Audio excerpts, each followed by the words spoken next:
गणेशाय नमः। जय सीताराम, जय हनुमान जी। श्री रामचरितमानस यानी रामायण। श्री रामचरितमानस की रचना तुलसीदास जी ने सर्व समाज के लिए, सभी लोगों के लिए, गृहस्थ जीवन के लिए, मानव समाज के लिए लिखा है। इसमें प्रभु श्री राम जी, माता सीता जी, हनुमान जी सहित लोगों का चरित्र का वर्णन है और जो विशेष करके ये गृहस्थ जीवन के लिए बहुत ही उपयोगी है। इसमें सभी लोगों के अपने रिश्तों की मर्यादा बताई गई है। जो भी लोग इस श्री रामचरितमानस को पढ़ते हैं, सुनते हैं, समझते हैं, वो परिवार में अपनी मर्यादा और संबंधों की मर्यादा को समझेंगे। इस उद्देश्य से तुलसीदास जी ने श्री रामचरितमानस की रचना की है। श्री रामचरितमानस ही कलयुग का स्वर्ग है और मेरा यह चैनल श्री रामचरितमानस का हिंदी में सरल अर्थ बताने के लिए बनाया गया है, क्योंकि लोगों को सबसे बड़ी समस्या है कि इसकी रचना तुलसीदास जी ने कठिन शब्दों में की है और उसे सरल रूप से समझ नहीं पाते हैं। यदि उसकी हर बात को, हर शब्दों को सरल रूप में बताया जाए, लोग समझ जाएं, तो श्री रामचरितमानस में सबका मन लगेगा और सभी इसको पढ़ेंगे, अनुकरण करेंगे। इस उद्देश्य से मैंने श्री रामचरितमानस का सरल अर्थ हिंदी में बताने के प्रयास करने का मन में एक विचार किया हूँ और वह जब प्रभु श्री राम जी, हनुमान जी की कृपा होगी तभी पूरा होगा। मेरा एक केवल प्रयास है। और श्री रामचरितमानस में सुंदर कांड, इस अध्याय का नाम तुलसीदास जी ने सुंदर कांड क्यों रखा? इसमें बहुत से ऐसी महत्वपूर्ण प्रसंग हैं, बातें हैं, जिससे सुंदर कांड ही श्री रामचरितमानस की आत्मा है। इसे आत्मा कहा जा सकता है। अभी मैं पहले सुंदर कांड का पढ़ करके सरल हिंदी अर्थ बताऊंगा। सुंदर कांड को समझने के लिए, पढ़ने के लिए किष्किंधा कांड की आखिरी दोहा चौपाई को जब हम लोग पढ़ेंगे तभी समझ में आएगा सुंदर कांड की शुरुआत कैसे हुई।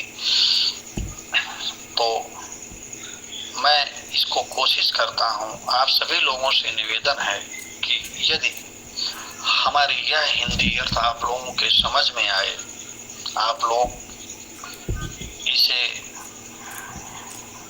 समझ जाएं और पसंद करें, तो हमारे इस चैनल को आप लोग लाइक करिए, कमेंट करिए और बेल आइकन दबा करके सब्सक्राइब करिए।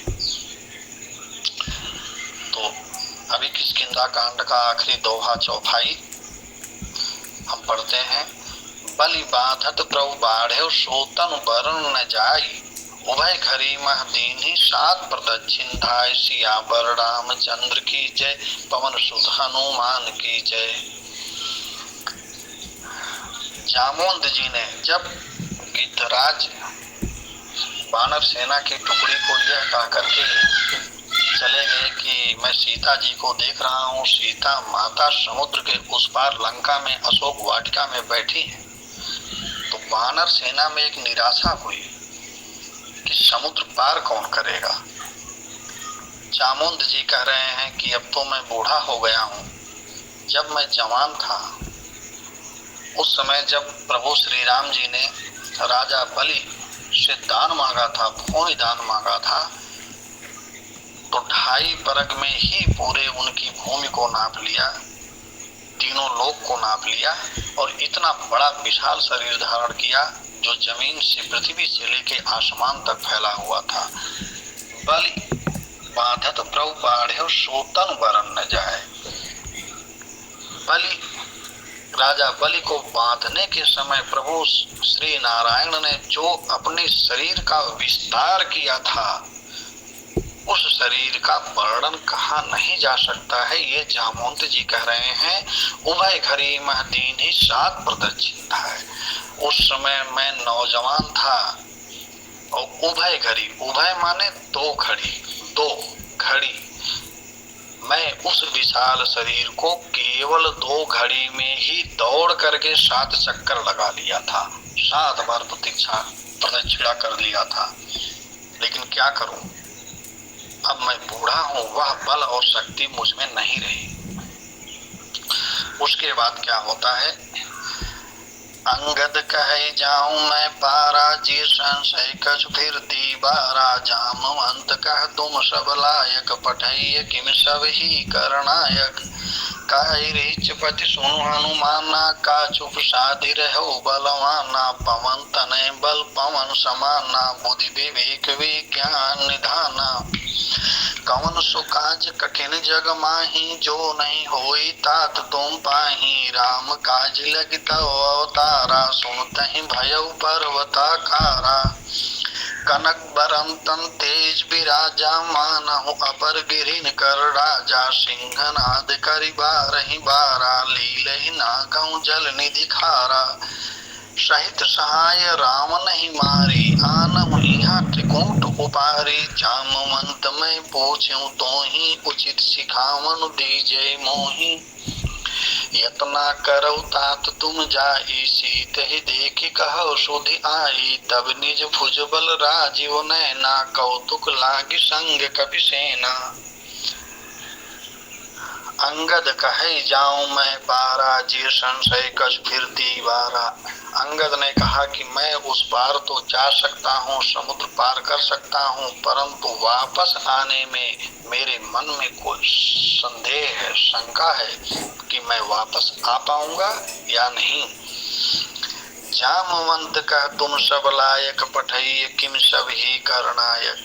जामवंत ने कहा कि हे अंगद, तुम सब लायक, तुम सब कुछ करने के लायक हो, तुम्हारी योग्यता और बल वीरता पर कोई संदेह नहीं है, परंतु पठैय किम सब ही करनायक, तुम हम सबके नेता हो, हमारी टुकड़ी के तुम हीरो हो और तुम ऊपर से युवराज हो, इसलिए हम तुम्हें नहीं भेज सकते। तब क्या हुआ, कहे रीच पति सुनु हनुमाना, का चुप साधि रहो बलवाना। रीच पति माने जामवंत जी ने कहा, हे हनुमान सुनिए, का चुप साधि रहो बलवाना। अरे हे महाबली हनुमान, आप चुप क्यों हैं? पवन तनय बल पवन समाना, बुद्धि विवेक विज्ञान निधाना। हे पवन पुत्र, आपका बल तो पवन के समान तेज है, तीव्र गति से चलने वाला है, बुद्धि विवेक विज्ञान निधाना। बुद्धि ज्ञान विवेक विज्ञान के तो आप खान हैं। कवन सो काज कठिन जग माही, जो नहीं होहि तात तुम पाही। कवन सो काज कठिन जग माही, अरे हे पुत्र हनुमान, इस संसार में कौन सा ऐसा कार्य है जिसे आप कर नहीं सकते हो। राम काज लगितो अवतारा, सुनते ही भयउ पर्वताकारा। जामवंत जी ने कहा कि तुम्हारा अवतार ही राम काज करने के लिए हुआ हनुमान, इसे तुम समझो, महसूस करो, उठो जागो। सुनते ही भयउ पर्वताकारा। जब हनुमान जी ने यह बात सुनी तो अपने शरीर को इतना विशाल फैला दिए कि पर्वताकारा, पर्वत के समान, पहाड़ के समान हनुमान जी की शरीर हो गई। कनक बरन तन तेज बिराजा, मानहु अपर गिरिन कर राजा। कनक बरन, उनका शरीर सोने, कनक माने सोना, सोने कैसा रंग उनका शरीर दिखने लगा, और तन तेज बिराजा, और उनके पूरे शरीर पर तेज झलकने लगा, तेज सुशोभित होने लगा। मानो अपर गिरिन कर राजा, मानो वो पर्वतों के राजा हैं, पर्वतों के राजा सुमेरु हैं वो। तब हनुमान जी ने क्या किया, सिंहनाद करि बारहि बारा, लीलहि नागहु जल निधि खारा। हनुमान जी बार बार शेर की तरह गर्जना करने लगे और गर्जना करते हुए वो कह रहे हैं कि हे जामवंत जी, मैं इस जलनित माने समुद्र, मैं इस खारे जल के समुद्र को लीला ही नागाऊं, लील जाऊं माने पी जाऊं या नाग जाऊं या उछल कर पार हो जाऊं। आगे कहते हैं सहित सहाय राम नहीं मारी, आनम इहा त्रिकूट उपारी, या वहां जाकर के मैं रावण को उसके सभी सहायक राक्षस कुल सहित सबको मार डालूं, या आनम इहा त्रिकूट उपारी। त्रिकूट, जिस त्रिकूट पर्वत पर लंका स्थित है उस त्रिकूट पर्वत को ही लंका सहित उखाड़ कर मैं यहाँ आपके पास लेकर आ जाऊं। जामवंत मैं पूछूं तो ही उचित सिखावन दीजय मोहि।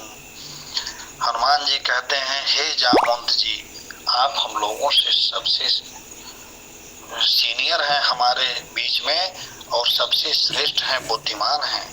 मैं आपसे पूछ रहा हूं हमें करना क्या चाहिए, आप हमको उचित राय दीजिए, उचित शिक्षा दीजिए। तब जामवंत जी ने क्या कहा, इतना करो तात तुम जाही, सीत ही देखी कहो सुधि आई। कह रहे हैं हे पुत्र हनुमान, तुम सिर्फ इतना करो तात तुम जाही, तुम अभी सिर्फ इतना ही करो, वहां जाओ सीता जी को देख करके आओ और उनकी सूचना प्रभु श्री राम जी को दो। तब निज भुज बल राजीव नैना, कौतुक लाग संग कवि सेना। राजीव नैना, राजीव माने कमल, नैना माने नयन, कमल के समान नयन, कमल नयन यानी प्रभु श्री राम जी। तब निज भुजबल राजीव नैना, तब प्रभु श्री राम जी निज माने अपने स्वयं के भुजाओं के बल पर, कौतुक लाग संग कपि सेना, कौतुक माने कौतूहल बस, खेल खेल बस, कपि सेना बानर की सेना अपने साथ लेकर के चलेंगे और रावण को राक्षस सहित मार करके उसके कुल खानदान का नाश करके माता सीता जी को सम्मान पूर्वक लेकर आएंगे। आगे जामवंत जी क्या कहते हैं उसको छंद के रूप में तुलसी बाबा ने लिखा है, कपिसेन संग संहारि निश्चर राम सीत ही आनी है, त्रैलोक पावन सुजस सुर मुनि नारद आदि बखानी है, जो सुनत गावत कहत समझत परम पद नर पावहि, रघुबीर पद पाथोज मधुकर दास तुलसी गावहि। कपिसेन संग संहारि निश्चर राम सीते आनी है। जामवंत जी कहते हैं हनुमान, तब प्रभु श्री राम जी वानर सेना को अपने साथ लेकर चलेंगे और राक्षसों को मार करके सीता जी को सम्मान पूर्वक वापस लेकर आएंगे। त्रैलोक पावन सुजस सुर मुनि नारद आदि बखानी हैं। त्रैलोक माने तीनों लोक में इस पावन सुजस माने प्रभु श्री राम जी का ये पवित्र यश और कीर्ति कौन कहेगा, कौन गाएगा? सुर मुनि नारद आदि बखानी है। सुर माने देवता, मुनि माने मुनि ऋषि और नारद माने देवर्षि, आदि देव सभी देवता ऋषि मुनि, नारद जो देवों के ऋषि हैं, नारद आदि से कहेंगे, सुनेंगे, गाएंगे। और ये तो सत्य है, तब से लेकर आज तक श्री राम जी के चरित्र का वर्णन पूरे संसार में कहा जाता है, सुना जाता है, पढ़ा जाता है, गाया जाता है। और हमारे भारत देश में श्री रामचरित को यदि निरंतर पाठ किया जाए तो 24 घंटा का समय लगता है, 24 घंटा में ये पूरा होता है। जो सुनत गावत कहत समझत परम पद नर पावहि, और जो मनुष्य इसे सुनत गावत कहत समझत, जो मनुष्य इस रामचरित रूपी पवित्र धर्म को, पवित्र अमृत को सुनता है, गाता है, कहता है, समझ